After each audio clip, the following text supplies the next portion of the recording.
The next Lee and Ian podcast is approaching the station. Please step aside.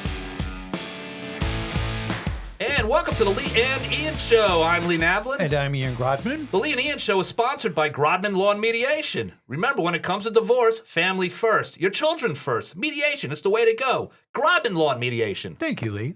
And Ian, if you want to check out my latest, it's LeeNavlinBooks.com. I've checked it out. Thank you for that. I know you have. When I'm not recording a podcast, I'm writing books. That's LeeNavlinBooks.com. And they're all great.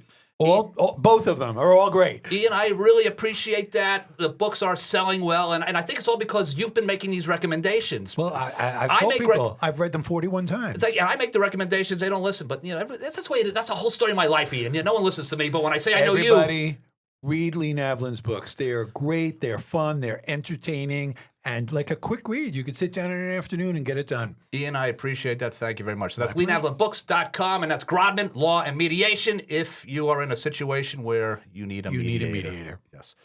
So, Ian, back when Barack Obama was president, I was in New York City. I was walking behind Carnegie Hall, and there was a backdoor entrance, right? There's a backdoor entrance behind Carnegie Hall, and people were lined up. So I asked someone, I go, what's going on? And they said that Obama was going to be making some type of an appearance, and that he would probably come through the back door. Right? So this is really going on. So I'm like, wow, this is awesome. So there's like 50 people there. So I'm back there, I'm standing, I'm waiting, and sure enough, a whole bunch of cars, police cars, and the whole thing shows up. And Obama's limousine shows up.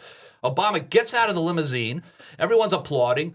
He's smiling. He's waving. He looks at me. He does like a point and snap, just like that, right? And then he walked through the front door. I'm scared of you, Lee. And Ian, the reason I bring this up is because our guest, well, not only did President Obama give her the snap and point, he actually hired her as part of the administration. That's right. What a great introduction, Lee. Very good. Her name is Cammie Croft, and she is currently running for the United States Congress. Cammie, welcome to the Lee and Ian Show. Welcome, Cammie. Thank you for having me. Excited to be here.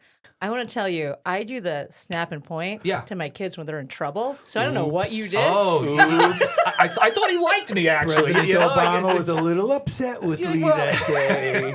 Perhaps he knew who I was. Right. We're using bad language. But I waving like everybody else, looking as ridiculous as he could possibly look. But, I swear he looked me straight in the eye, but then the guy next to me said he was looking at him. So, there was that whole situation. But that happened. Yeah, that happened. It Very was cool. For just 5 seconds of my life. It was just a Barack and me. And Very cool. That's but awesome. you spent more than 5 seconds with I Barack did, Obama. I did. Talk a little bit about what you did for the administration, I'm dying to hear about and this, yeah. that was unbelievable.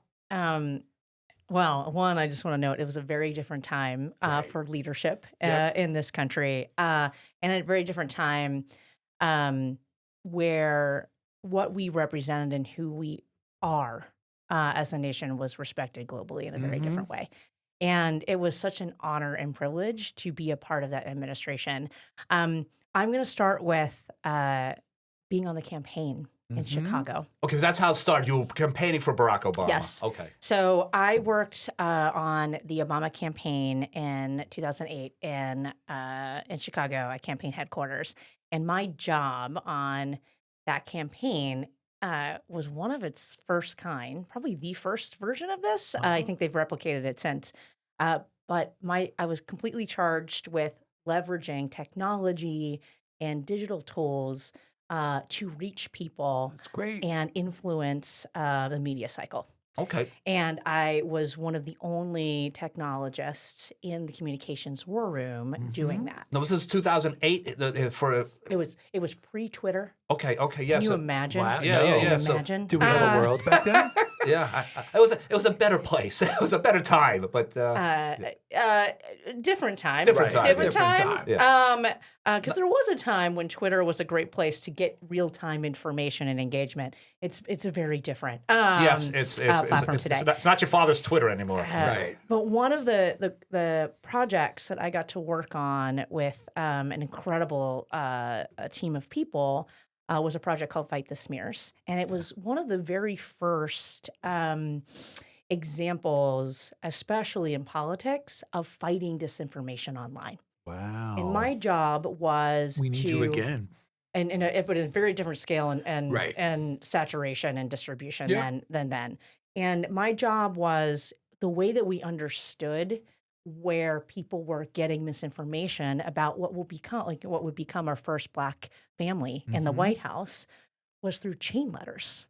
And we would have our supporters forward us these chain letters. Yeah. How interesting. And once they reached a certain volume, we could kind of guess, because you don't want to validate an untruth, to use a word, unnecessarily. But once it reached a certain volume, we were like, oh my gosh, we need to respond to this and make sure that our supporters know what the facts are and what the information is. Yeah. So I talk a lot about this on the Stumpin' in the Trail about how fights with Trump keep coming to me. My very first fight with Trump was, his claim that Barack Obama was not born in this country. Right. Yep. And my job was to take the birth certificate of our soon-to-be president, photograph it in such a way to make it as real as possible. You could see the seal, put that online, and show people that this was he was Here it born is. here. You want a birth certificate? We got one. Yep.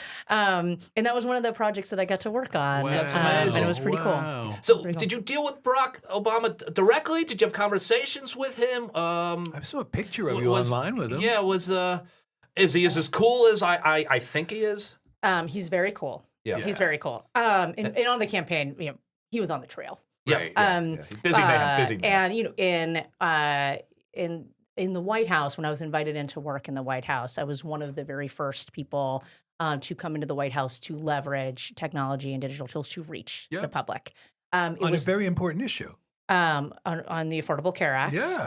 And so people would know, speaking of combating disinformation online, making sure people realize the transformative effect that this legislation was going to have for their lives. And things like when we passed the Affordable Care Act, it was the first time that my mom was going to be able to access health care. Yeah. Wow. It was making it such that my husband, who has a pre-existing condition, couldn't get kicked off our insurance. There were just, young people could be on their parents' insurance until 27. Like, really transformative elements of that bill. I mean, I can see how emotional you are now just talking about it, thinking about it in retrospect. So I would imagine as this is happening, this is affecting your family personally, and you're helping. And so many of us, many of our families. And on the topic of healthcare, because it is a front and center issue once again. Yep. As we are staring down. That's right. The expiration. The failure to letting it expire is transformative again in a terribly negative way. In a terribly negative way. Yep. Terribly negative way. Yep. So I'm very encouraged that we have 4 Republicans coming over to sign the discharge petition so that we can force a vote in the House. We don't know exactly when that is going to be. Okay. But basically January is going to be fighting like heck for our health care. Yep. Because people are going to see 2, 3, in some cases 4 times increases. Right. Yeah. And what that is, you can't absorb those costs. No, you can't. Nobody could. Nobody could. Nobody should. We deserve better and more. That's right. And there's a moment here, and I think there's a moment more broadly that this is like a small example of. We are sick and tired of the destruction and the politics of pain that this administration and Trump and everyone that is enabling him and is a part of it is perpetuating upon the American people. Yep. And folks who have even voted for him in this most recent election, they're backing away. They're backing away. Right. Exactly. Thankfully. And there's a moment here, and building on the momentum from Mikey and Abigail's wins from this November election, we should be using this first congressional contest of 2026 going into a must-win midterm cycle for November. For our economy and our democracy.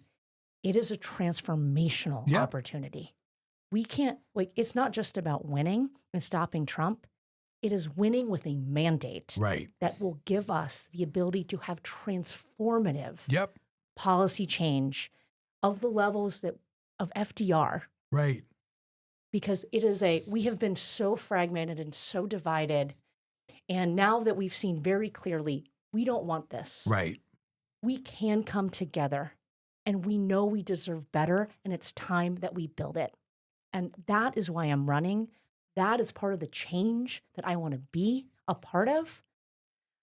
It's part of being like a new generation of leaders Yep. that, I was fortunate to be that young person, bright-eyed and bushy-tailed, Yep. working 20 hours a day Yeah, because your country asks you to. Yep. Yeah, right. And being in a position now to say, I'm ready to lead. Sure. Mhm. And if you are ready to lead with me, together, we can build and do big things because that's what it means to be America That's great. and to be this country. Now, Cammie, what I love of reading a little bit, I'm doing some research on you. I do the research. Ian already knows. I do the research too, Yeah, Lee. you seem to know everything. I don't know, but I walk into Ian's like, I'm like, did you know? And he's like, of course I knew. But you were born in poverty, small town in Pennsylvania. You're raised by your mom who had 4 kids by the age of 20. Your mom did. Things were tough growing up. This was not any. You weren't. There's no silver spoon situation here. You had you worked to where you are today. Just talk a little bit about what that was like and how it affects your life today. Yeah. My mom is an incredible influence in my life and an incredible person to me. She sacrificed a lot to be able for me to have the opportunities that I did. Look, when you are, goodness, I think she was 16 when she got pregnant with me. Yeah. I was the second baby. Yeah. Wow. I'm an Irish twin. Okay. Yeah. Okay. Yeah. My brother's 10.5 months Do you older know what than that means, Lee? Yes, I kind of know what it means. It means you didn't Within- give up. You didn't wait. You basically Within 12 months apart. Right. Exactly. Right. Yeah. You got right back to work. Yeah. I'm half Irish. You're no Irish. our twin, Irish no? listeners Yeah. out there. I speak Gaelic. Yeah, okay. I know you're half Irish, but your brother's older. No, I'm 15 months older than my brother, so we're not quite close. Irish twins, Close, but though. close. It's close, Yes, close. yeah. Yeah. And I am courting the Irish twin vote right now. Okay, and there you go. this one- There you go. Very good. Very good. You're good. like 17 people. Uh-huh. But I have this lovely older brother. He was 6'3", very kind, and thank goodness because I was from the get-go competitive. Right. Right. Yep. Like, you're gonna learn to tie your shoes. I'm gonna learn to tie my shoes. That's it. I'm going to do it before you can. And he's such a sweetheart. And that's how you got into politics. You're competitive. You got to be competitive. You in got politics. you got to like to win. Yeah, that's Right. right. Yeah. You gotta like to win. Yep. So my mom, she pretty much, so she had 4 of us, and she grew up in West Milford in Passaic before she moved to be back with her mom in central Pennsylvania, Oh, okay. Yeah. where my family was in the railroad. Where in central Pennsylvania? Altoona? Okay. So my son went to school at Juniata College. I know. Very close Yes, to Altoona. yes. Altoona was the big city for them. Yeah. Juniata College. I thought about going to Juniata College. If you know Cammie back then, you wouldn't have had to make those drives back and That's forth. true. Cammie, That's true. I know They were people out there. long I'll back and go. forth in one I'll day. pick them up and Yeah. visit. Yeah. Is Sorry to your get mom still sidetracked. around? She is. Okay, is. good. So she's had a She chance to came see to you. babysit. Yeah. Oh, that's right. Yes. Yeah. So she's Very much. I mean, my mom is brilliant with children. Brilliant. So she's had an opportunity. She sees you running for Congress. So does. that's got to be a pretty amazing feeling She for must her. be incredibly Well, part of my proud. story for why I decided to do this.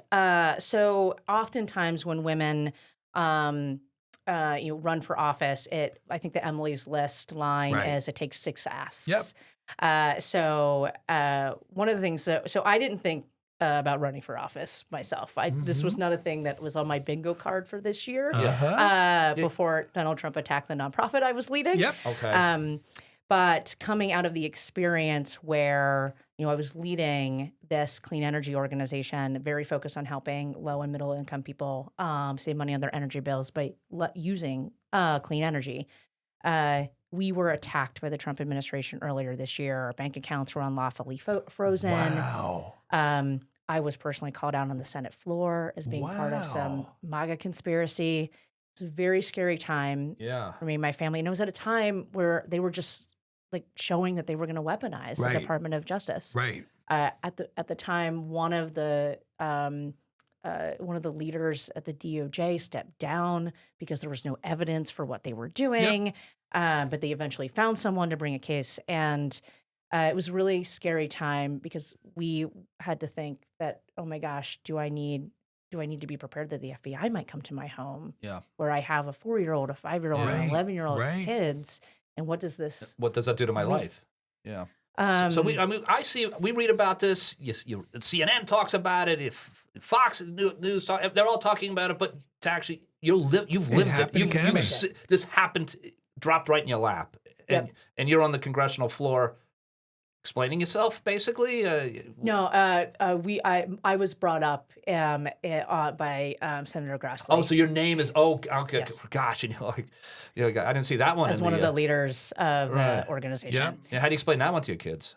And I think when you have worked in social impact spaces and have been on the front lines of issues that I think are really important for the Democratic Party and our values, whether that's immigration reform or marriage equality or reproductive rights. Oftentimes you see it as a badge of honor when to be in that they position. come for you. It is still, especially in with this administration, it's still very concerning. And there are many folks who have been at the center of that ire. And it's not okay. This is it's not okay at all. And when it was, we had several months of trying to. We filed a lawsuit and won. They appealed. They filed. We won that appeal. They filed again. They appealed again. We won that appeal. And basically, it became clear that we were going to be in really lengthy litigation. Right. The same way he runs his business. He's trying to run this country. That was part of the strategy. Yep. So we had to make the unfortunate decision that we had to downsize our organization and let go of several of our staff. And it was a really heartbreaking time for us, especially because we were doing great work. We had just been named one of America's most innovative nonprofits. Wow. Alongside World Central Kitchen. Wow. And we were really on cutting edge of really scaling what could be possible for improving people's lives using clean energy.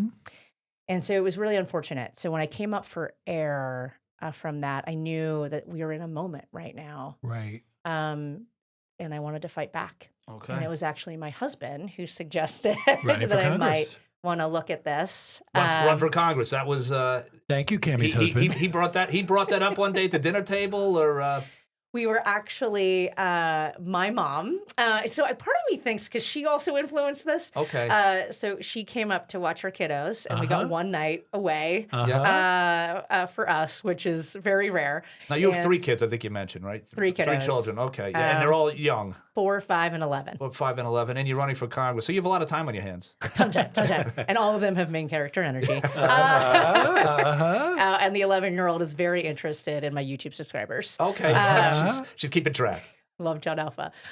So, he suggested while we were on that trip as a joke initially, and I asked him if he was really joking. And over the course of that one night away, we started to really talk about what that would look like. And when I came back and I started volunteering for Mikey Sherrill's campaign, I knocked on doors almost every weekend for her. Same here. I love a good door knocker. What are you doing for the next 48 days of this campaign? That's a whole other story. We'll talk offline about that. Yes. And he's a good door knocker, by the way, Ian. I've watched him do it. I've watched him do it. It's the voice. It's the voice. Okay. Right. I got to listen to my voice some more. Yeah. You never want to listen to your own voice. No, right? no, it's terrible. Yeah. Well, now he does all the time, Ian, because he keeps getting complimented on his voice, by the way. Ian, no one has complimented me on my voice since we started this podcast. I love your voice, Lee. It's because you get complimented on your jokes. Exactly. Not even that. No, I get nothing at all. Everyone just says, "Hey, I heard your podcast." I'm like, "Oh, what'd you think?" They're like, "Oh, Ian was, he's a modern Henny Youngman. He seems like a great guy to work with." I'm like, more about Ian, but sorry, Lee. But that's fine. But anyway, this is not about you, Ian. This is about Cammie. That right is. now. All right, Yes, let's get back to Cammie. That's right. So I started knocking on doors, really listening to voters and what was important to them, and started meeting with local leaders across the district. And then in August, I talked to my mom, and she said, "You should really do this." And she was really the final. That was it. So as soon as Mom said it's go time. Yeah. Let's go. Now, you were actually one of the first candidates on either side of the aisle to enter the race for Sherrill's seat. Did you think there was going to be as many candidates as we have now running for this thing? Was that had you thought what might that be like? I mean, obviously, I'm sure there were names like Malinowski or whatnot. You said he'll probably, because there was rumors about him for a long time. But are you surprised by how many people? So I had a sense, based on my conversations across the district, that there was going to be at least 8 or 9. Okay, all right. So had I guessed, the baker's dozen, I Right. did Yeah. not. Right. And you know what? There is still time for any write-ins that would like to. I'm kidding. That's true. That's true. Yep. It might it could happen. But so here's what I think about that that number. I find it really exciting. It is. For a couple of reasons. It means that we feel like we have agency to fight and to lean in and really build and do something. Mm-hmm. We're feeling that there's momentum Mm-hmm. and there's opportunity, and with like 2 things, the momentum from No Kings rally, where we saw the largest protests in our history. Yep. As a nation, and hat tip to all the organizers who put blood, sweat, and tears into making that happen. Yep. And then with Mamdani and Mikey and Yep. Abigail's wins and victories by very large margins, we are seeing ourselves stand up and say no to what is happening, rejecting this destruction and this divisiveness. Yep. We see through it and you, even with the speech from this week. That's right. That ridiculous harangue. Where we're over it. Like when I Yeah. was knocking on the doors, I call it PT. We all want to be in a post-Trump world. That's it. We do. But we got to earn it. And We we're do. all stepping up to earn it. Yeah. So we have that momentum.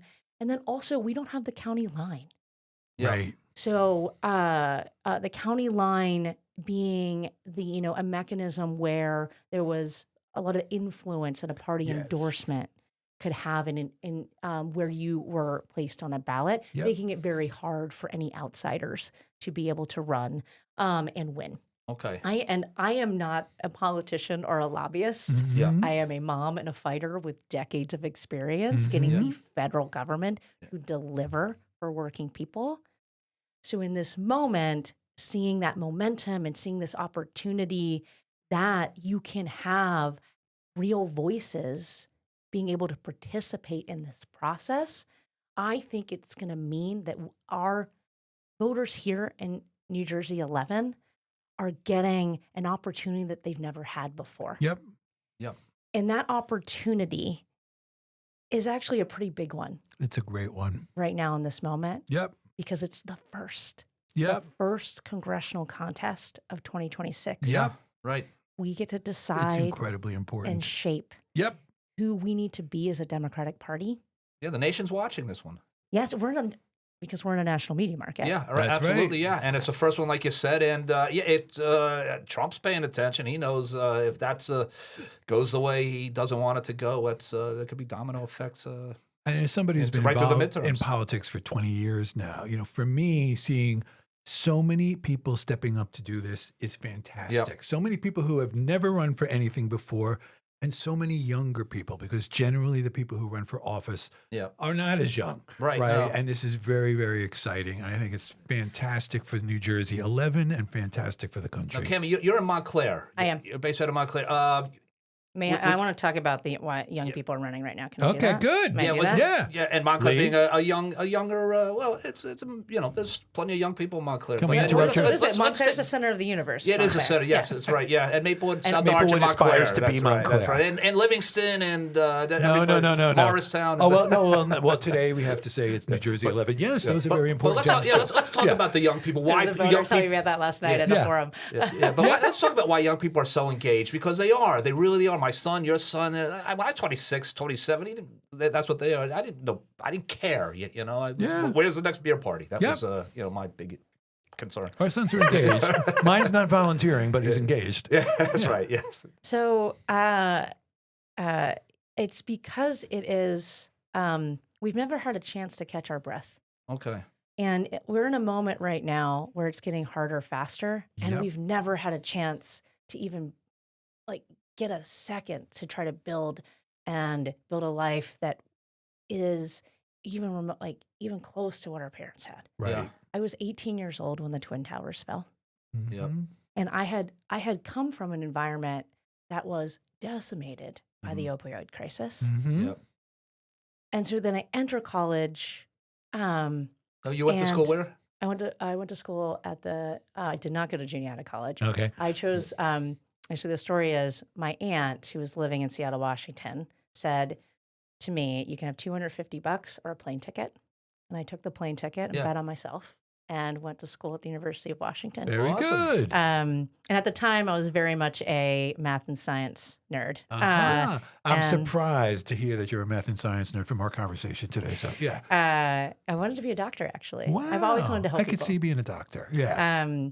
But George Bush got elected, and I happened to be in a universe that was just so rooted and grounded in community activism. Yep. Yeah. So I got involved in anti-war organizing. Very good. So I watched us, Twin Towers fall. We get into an unnecessary war in Iraq. Yep. Flash forward, we have a housing crisis, a recession. We've had a global pandemic. Yep. 2 Trump terms. I've seen the fall of Roe. Yep. We have never had a moment where we get a second to actually build something that's going to be lasting. Yep. In this, one of the reasons that I think, and this feels so acute for young people, and I'm one of those elder millennials, which is a nicer way to say geriatric millennial, depending on who you're talking to. I just found out I'm Generation Jones. I'm not a boomer. I'm a Generation Jones, which makes me so happy. I was going to say, how do you feel about that? Yeah, I feel really good about it. I don't want to be a boomer. I'm Generation Jones.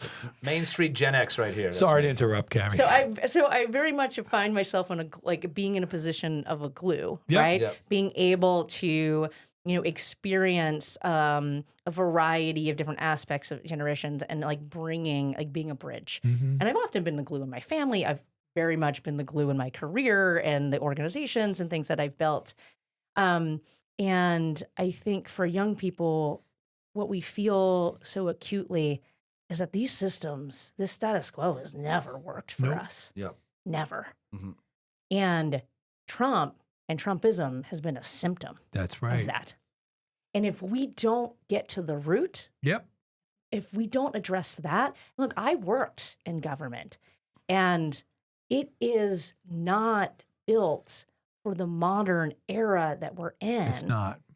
And I've seen how, our decision makers have fumbled their way through how to think about technology Right. and a lack of how to regulate that for humanity versus personal profit. Mm-hmm. And right now, we see our country up for sale to the biggest bidder, including big tech. Yep. Yep. We need people and a new generation of leaders who Absolutely. understand this Absolutely. and can build what we need, a government that really serves us, because there is a role for government. It should be making our lives easier. We shouldn't be out there on our own. Yep. Look, I'm a parent of 3 young kiddos. Yep. This is the most stressed out generation of parents Absolutely. that has ever existed. Yeah. Because we have no supports. Right. And, I speak about being a mom in that in particular. I'm supposed to juggle being everything to my kids and everything in my career. And do it perfectly. And do it all perfectly in whatever version of what perfect is for a variety of opinions. That's right. And you can't. Right. But we're expected to just figure it out. 2 family incomes, right? Everybody's got to work. Father, mother's got to work. Got to get those kids to school, right? There's no support for that. And it's savings, haha, very funny.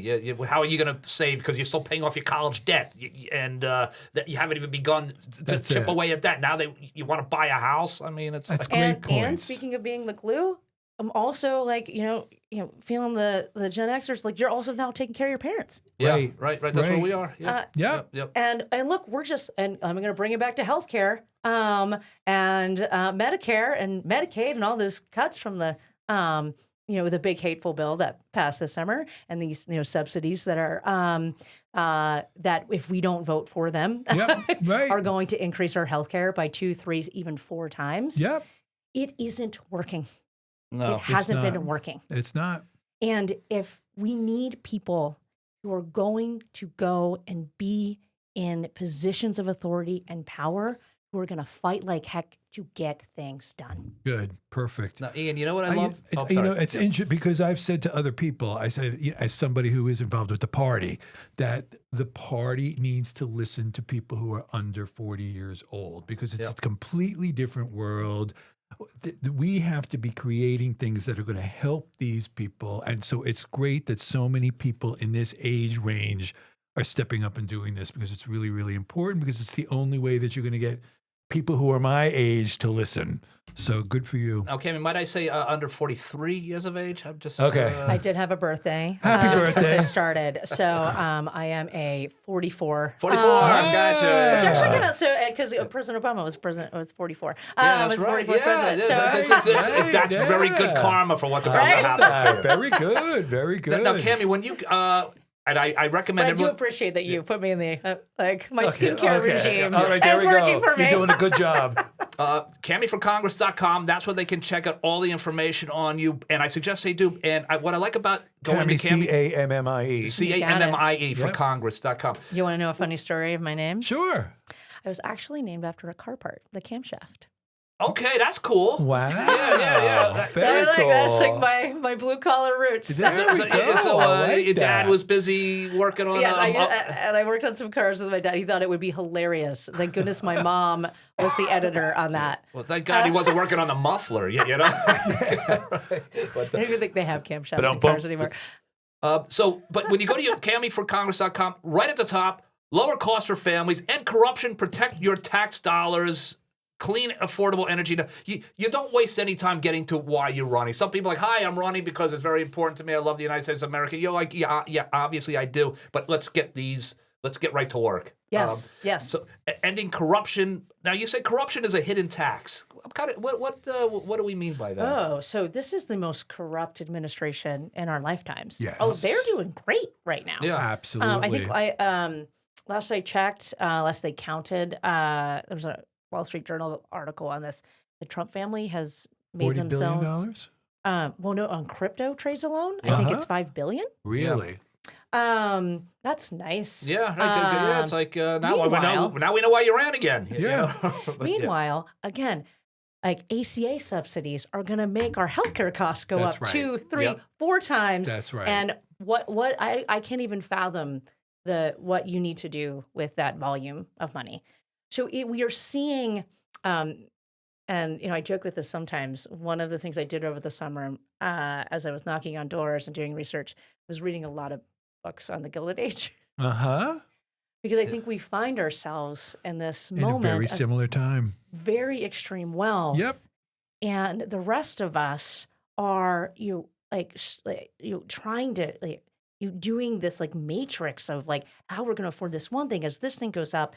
And like what can be postponed and juggled just to break even or make ends meet.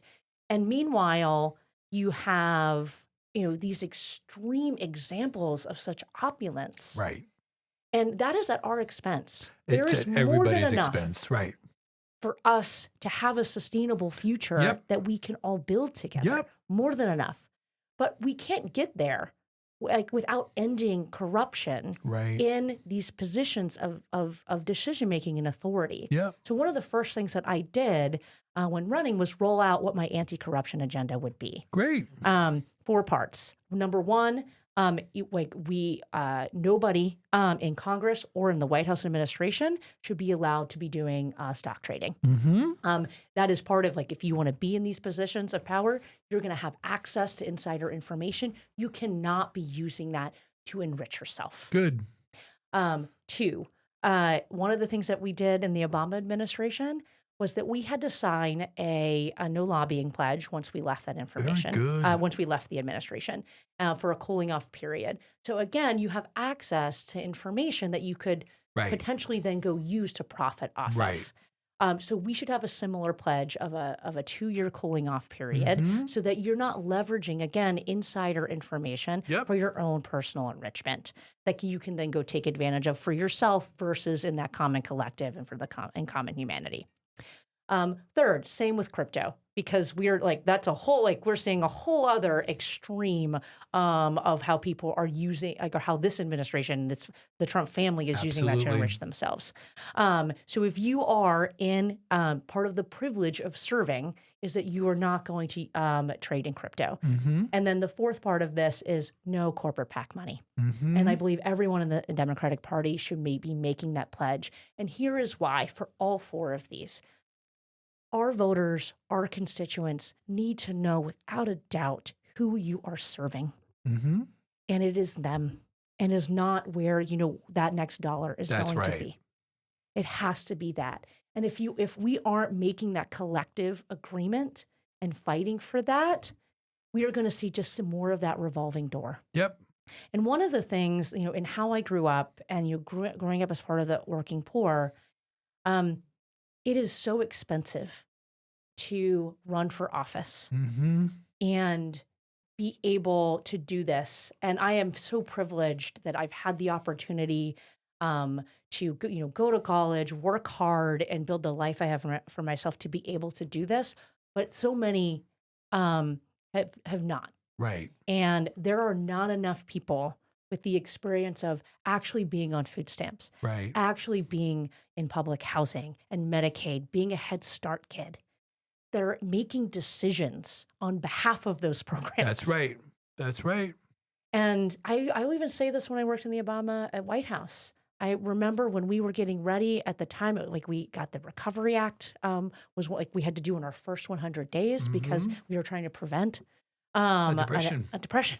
And I remember talking about using language like second and third trick because if you're a shift worker or you work in service industry, that's a very common Right. vocabulary.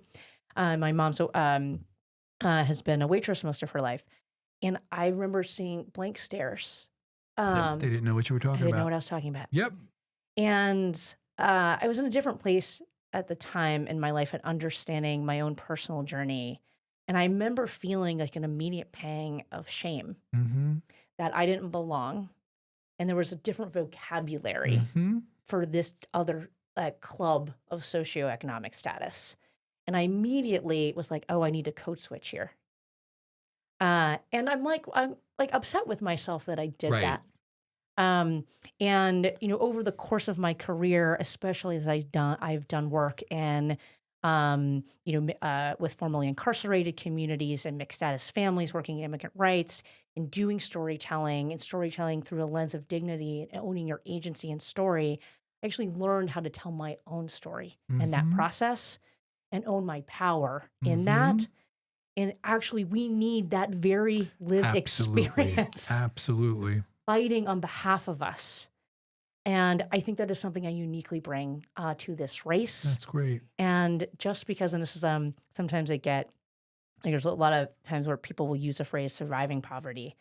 It's never something that you survive. Right. It's something that's always with you. Yeah. And Sure. just because I've gotten to a position of a certain level of success doesn't mean that I've been able to bring everybody with me. Right. Right. Yep. No. Which is why I fight so dang hard. That's great. Yeah, That's right. great. You remember in the work. some of the kids you went to school with that are, they didn't get to the next level. They're And they're members still, of my own family. Yeah, and And in rural area with Yeah. low incomes, I mean, those parts of the country that have suffered tremendously, right? Yeah. And that you've seen it firsthand. Yep. Look, I'm obsessed with saving people money on their energy bills Mm-hmm. because I remember being a kid where we couldn't pay our heating bill. Mm-hmm. And my mom, incredible woman, and I'll say that over and over again.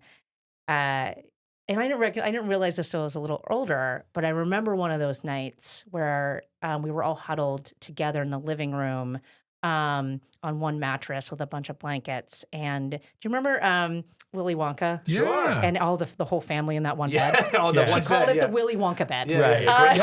Right. That's great. Grandpa, grandma. That's great. yeah, She yeah. made it fun. Right. Right, she made it fun. Right. Only a little later did I realize that was her way of keeping us warm. Right. Because Yes. we couldn't pay Right. the bill. Yep. Yep.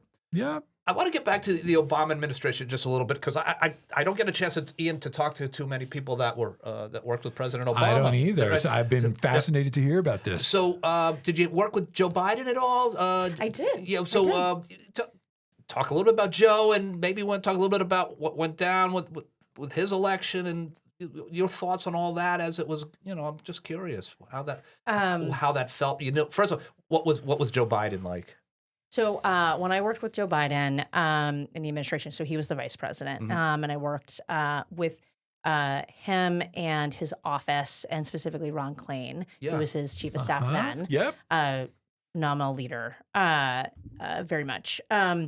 And because they were charged with the Recovery Act work. And so my job with them was, how do we make sure people know what this is, so that we can make sure this gets passed, because it is critical for the economic future of our country right now. And what I will say about my experience with then Vice President Biden, he had this incredible way when he walked into a room, everybody in that room got a moment. Yeah. I got the eye contact, the handshake, the recognition, and it was a master class in seeing people. That's great. Yeah, so he really looked at you as opposed to Obama, who just looked at you. Did the finger one? That's it. The snap and point. Right, that's right. And it's just he just had a beautiful quality of being able to just be very present with everybody. So when he became even anybody, someone who's like just the janitor in the White House to his own chief of staff. It was a wonderful example of leadership in that way. And look, I think we made some mistakes, and I wasn't part of the Biden administration, but we needed him in a different capacity talking about the Inflation Reduction Act. Being the communicative leader to talk about that policy, and also talk about some of the other issues that we were facing as a country, and we didn't have that. And I think it really made it very hard for us to, again, I was on the implementation side of the Inflation Reduction Act with my clean energy organization, trying to do that work, and it made it very hard to move as quickly as we needed to, and show people the positive impact that could have. Yeah, it's look, Biden came in and he knocked Trump out, and that to me, that was your grand slam. Absolutely, that was, and it was very important. Of course. And I will also say I'm an Elizabeth Warren person. So me too. So that was interesting. I was Team Warren for a while. Oh, interesting. So you were like, I love Joe. I know him. He smiles at me, but Elizabeth Warren. I like a plan. I want to go get stuff done. She's great at doing a plan. She is, and she still is. Let's go. Might Biden Warren have been a stronger ticket in your mind? I mean, we're just. I am not one. I don't. So it's silly to look back, of course, because it didn't happen. I am a. You can do your postmortem, take your lessons learned. And we have a job to do right in front of us right now. And I've always been very focused on, and especially I have a lot of respect for people who try and put themselves forward and work really hard in a production. And hats off to Vice President Harris and her team for being handed not enough time. That's 90 right. days. And a massive responsibility. It was like a relay race. Here's the baton. Go. Now you got to catch up because the other guy's been running for he's almost at the finish line. Here's what I'll catch up. Good luck. Here's I will also share, because we had that when Biden got elected to stop Trump the first time, and it was during COVID. And then we had the re-election, obviously, that we lost. We had 2 cycles where we missed opportunities to innovate on how we reach people, inspire people, persuade people, and motivate people about the vision that we have for America and our future. And I think we are starting 8 years behind. Because the most innovation in campaigning happens in those presidential cycles because just the nature and volume of resources and attention. And that's something we need to think about as we're looking at the moment that we're in, and people again wanting to be PT post-Trump. It's not just about doing that. It is also rejecting that status quo and putting forward what we need to go do together now. Right. Yep. Because we will be right back here if we don't fix what is broken. That's right. That's 100% it, Ian. That's what you're always telling me, because he's always lecturing me. That's our relationship. That's me, yeah. I'm a Like, Ian, how you doing? You want to get soothing, you want to get some soothing food? podcast voice. Oops. Now, That's all off air. That's right. That's all. But CammieForCongress.com is where they can join your team. They can donate. They can volunteer. I'm going to tell people right now. I think this would be a great candidate to volunteer for. First of all, I think I agree. Before Of you course, got here, we're a great time. you had You'll have a good time. we were chatting before we went to air. You're lovely. You're very funny, and you're very forthcoming. And I think, Ian, I think we ought to get some people. CammieForCongress.com. Yeah, CammieForCongress.com. CAMMIE. Yep. Anywhere else that you can go look you up? Facebook, Instagram, Twitter. We are Instagram and TikTok. Okay. They can see what it's like to be a day in the life of a mom running for Congress. Do you do any dances on love that. TikTok? Any dancing? I do like. I think I have some rhythm. I can see that. I can see that too. Yeah. And my kids always love a dance party, so we're There we typically. go. All There right. we go. So CammieForCongress.com I and love that. TikTok if you'd like to see Cammie for Congress dancing. But no, of course, yeah. Unfortunately, my problem is I put some things on TikTok. My mother looks at TikTok now, and she's like, "I don't understand what's going on there." I'm like, "Well, It's how people are Lee? consuming information now, 'cause and it's very localized. and it's very localized, yeah. But I do the lip syncing thing, to the music, which will be, And was that your voice? I don't think that was really you. Don't forget, Lee, yeah, like so- Cammie is an expert on this, right? Like she's the one who started That's doing right, yeah, a lot no. of this stuff with Obama, Yeah. right? So listen to what she says. That's right, yeah. I'm lecturing you for her. That's right, yes. Yeah. We're going to wrap things up in a moment. Ian, anything you wanted to No, add to the anything else, conversation? Cammie, you'd like to add before we sign off? I just want to thank you both course. for a wonderful you. Friday evening. Yes. Thank you. It was fun. And making this very enjoyable for me and giving me an opportunity to use your platform to talk to people, share a bit of my story, We're happy and just to have do a good that. time with you. So Now, did you Yeah. get hit with that storm coming in? There was a storm Friday the wind. afternoon. Oh, so on the way here, there was a branch came down Yeah. on the entrance to the Ooh. Garden State. Oh gosh, the Garden State. Yeah. And Is there anything you can do about the Garden State, by the way, once oh my elected? goodness. Well, infrastructure spending. Infrastructure There we spending. go. There we go. And I have a transit plan that's coming out. Excellent. I'm very excited about. But Excellent. it had taken a power line down. Oh, okay. Oh, yeah. It came. It was like out of the blue. It was like it was cloudy and then it was sunny. I'm like, oh wow, the clouds got in. Bam. Because we have a high pressure system and a low pressure. So I Right. Yeah. was really We into won't weather even get for a into minute. climate change. yes. But this rapid changeover Yes, is yeah. exactly The a next, symptom of that. next Lee and Ian podcast with Cammie Croft. We'll be discussing Climate change. Climate change. That's right, and infrastructure for the highways. And clean energy. And always with yes, and what you can do about it. Exactly. Because the economics Exactly. work on this. What's your organization? Rewiring America. Okay, good. And good. if you want to see what you can do Take to a look at that. and Rewiring what, America. Yes, and what rebates and tax credits are available to you Yep. as homeowner and renters, rewiringamerica.org Very is a good. great work. Very good. This has been a lot of fun. And my mother listens to all these podcasts. I know she's going to say, Hi, Mom.